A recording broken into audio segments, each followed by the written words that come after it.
కొన్ని సందర్భాల్లో మన జీవితాల్లో కూడా దేవుడు జరిగించేటువంటి కార్యాలు, అలాగే దేవుడు మన జీవితాల్లో ఆయన చేసేటువంటి కార్యాలు కూడా అదే రీతిగా గంభీరమైనటువంటివిగా ఉంటాయి, ఆశ్చర్యాన్ని కలుగజేసేవిగా ఉంటాయి. మనము తేరుకుని వాటిని గ్రహించే ఆ సమయంలో మనం చూస్తే ఏం జరిగిందో మనకి అర్థమయ్యే లోపే దేవుని కార్యం అనేది జరిగింది. ఆమేన్. దేవుని జీవితంలో కార్యము చేశాడు అని నువ్వు గ్రహించే లోపే నీకు స్వస్థత అనేది దేవుడు ఇస్తాడు. అంటే అర్థమవుతుందా? మాట అర్థమవుతుందా? దేవుని ప్రభావం నీ జీవితంలోనికి వచ్చిన వెంటనే, ఆయన కార్యం జరిగించి వెళ్ళిన వెంటనే నువ్వు దాన్ని తెలుసుకోవడానికి కొంత సమయం పట్టింది.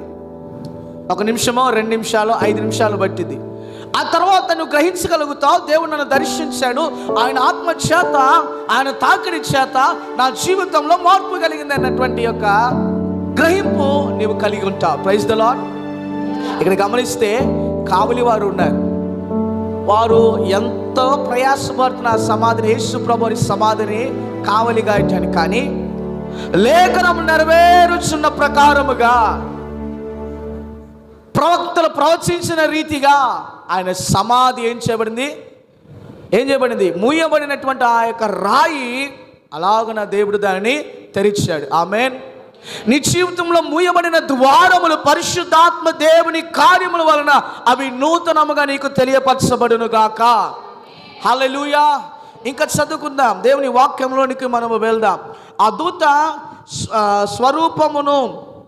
స్వరూపము ఎరుపు వలె నుండెను, అతని వస్త్రములు హిమం వలె తెల్లగా నుండెను. అతడు భయపడుట వలన కావలి వారు వణికి చచ్చిన వారి వలె నుండిరి. దూత ఆ స్త్రీలను చూచి, మీరు భయపడుకుని సిలువ వేయబడిన యేసుని మీరు వెతుకుచున్నారని నాకు తెలియను. ఆమేన్. ఆ సమయంలో దేవదూతలు ఆ స్థలంలోనికి వచ్చినాయి. వారి ముఖాలు ప్రకాశమానముగా ఉన్నాయి. వారు ధరించిన వస్త్రాలు మంచు కన్నా తెల్లనివిగా కనపడుతూ ఉన్నాయి, ప్రకాశమానముగా. ఆమేన్. హల్లెలూయా. ఏమండి, తెల్లగా ఉందని ఈ లైట్ని మనం చూడగలుగుతాం, ఈ లైట్ని మనం తాగి పట్టుకొనగలుగుతాం. కానీ దేవుని మహిమను మనం తాకి చూడగలిగేటువంటి ధైర్య సాహసాన్ని చేయలేం.